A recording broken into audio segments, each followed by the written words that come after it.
Don't you think that the world is kinda messy? There is so much to do here, it's so confusing to pick something out of this mess of entertainment, media, different hobbies and interests. How can you understand what's really cool to learn about and engage yourself? What if you just waste time on a skill that isn't worth time spending? It sounds good to just go out and explore the world. As people say, there are countless possibilities for everyone to take their part of it. But what to explore? Where to start?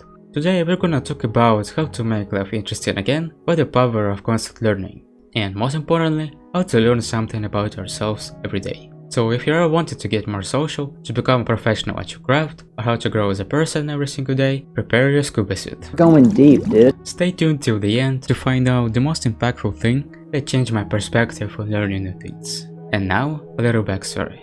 In the past, I never believed that I could learn English. I told myself that it was too difficult, that I just don't have a talent for languages, and I am unable to crack it. But here I am, talking to you and saying all these smart words. A 15-year-old Felix could learn a thing that seemed insurmountable and out of reach to him, then you can too. In a recent video I've mentioned the quote of Greek philosopher Socrates, "I know that I know nothing." It's a shortened quote form. The full one goes, "For I was conscious that I knew practically nothing." What did Socrates mean by this? Did he imply that he's not a very clever man? Or is there some depth in it? The quote is a representation of the idea there are things that I don't know and I'm aware of it. Socrates accepts that there are many things he doesn't have a clue, something that he never knew existed in the first place. It allows him to understand there are a lot of different topics to learn, skills to develop, and probably a funny jokes on the internet to find. And you've probably noticed yourself, the internet is full of them, and there will always be potential memes to cringe on, for every taste and preference. But no matter how many you find, there will always be more and more, no one can guess how many. Even if you publish a book with all jokes you can find, there is always a potential to cringe more. I should probably write one myself cause I found too many of them. However, the point I'm trying to make, it's the same with things to learn about. There will always be something to learn. For example, searching for a new hobby, or for a new language to study, like top 10 words to sound smart in conversations, or top 5 things to learn in the 21st century, whatever piques your interest. But you might think, but which one to choose? Is there something completely useless to learn? And it's exactly what I thought in the past. I thought that there are just unworthy things to learn, inapplicable for my current life.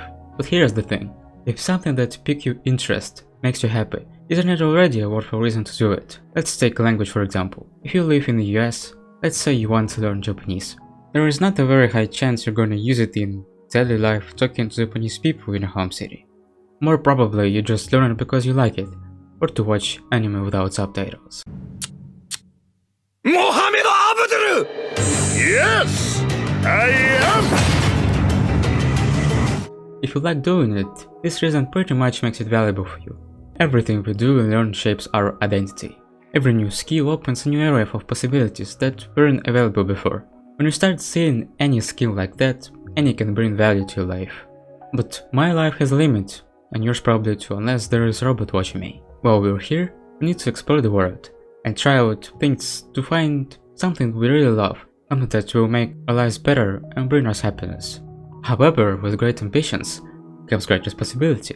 That's why one should stay humble, because it's important to acquire new information without bias.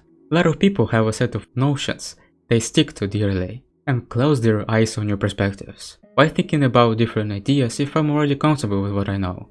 People basically willingly stop themselves from improving and learning. Being humble and thinking to yourself, yeah, I don't know about it a lot, I understand that, instead of, I am the best one and know everything. The first one feels genuine. A person knows there are things he is not good at, but he can get better at them. He understands that he's not the best in the world, he's just like any normal dude learning a new thing. On the opposite, I know everything guy acts like there is nowhere to grow and thinks he already possesses all the knowledge. This is a corner point of learning stagnation. It's a plateau when there is no further improvement. As it said, if you're on the top, the only way there is to go is downwards. But we're not from those that go downward, we're gonna go straight to the top. We're gonna learn from our experience to live better now. It's said, learn best when you try it yourself. If you fall into a rabbit hole, you'll learn next time you'd better avoid it. And this is a great way to look at your past. You've made a mistake, you've analyzed what and why you did wrong to understand how you should act when something similar happens. This is how the past should be treated. Many people, including myself, often reflect on their past and see their mistakes exclusively from a failure perspective, sort of a life content to cringe on your past behavior. However, the past has already happened, there is no way to change it or clear it out of a life log. It will remain in its timeline, no matter how impactful or measly it is. This is just a matter of fact. Feeling bad, sad about it isn't going to make this experience better, or what I personally love to do often is to imagine what if scenarios. What if I said this to her? Things would have turned much better otherwise.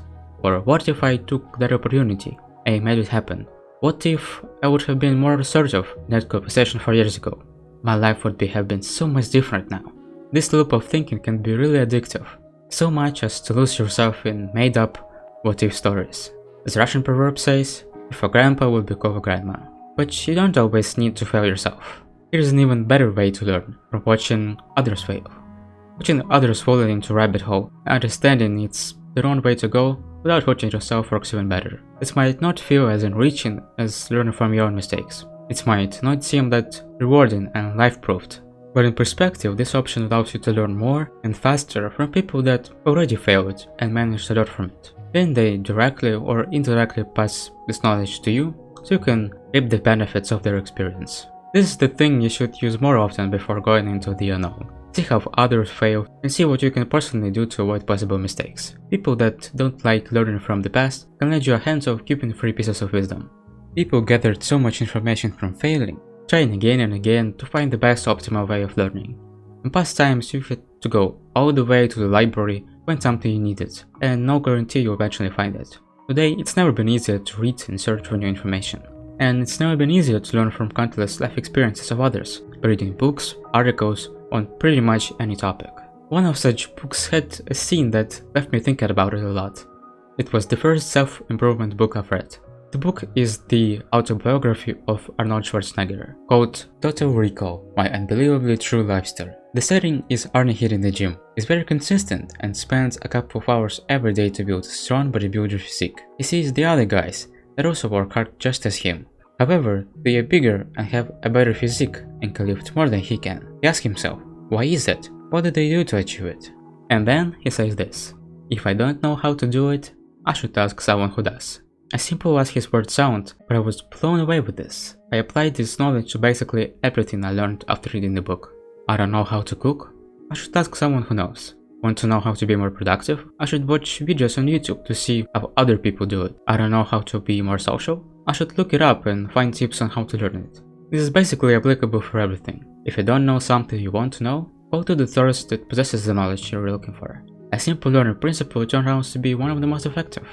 And in the end, the most impactful and tasteful idea I've discovered so far is also pretty simple. But this is a huge game changer that changed my perspective on approaching the world as a learning experience.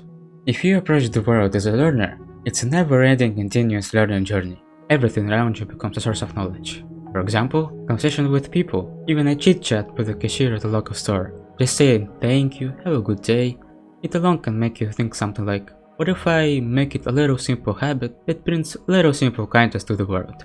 That would be pretty cool. I can learn how to be more kind to strangers. Just as simple as that. Any conversation can bring value with this attitude. Conversation with a dork? It's a lesson to interact with such people as little as possible. Conversation with a friend? You will probably say something clever from time to time. Take notes so you don't forget.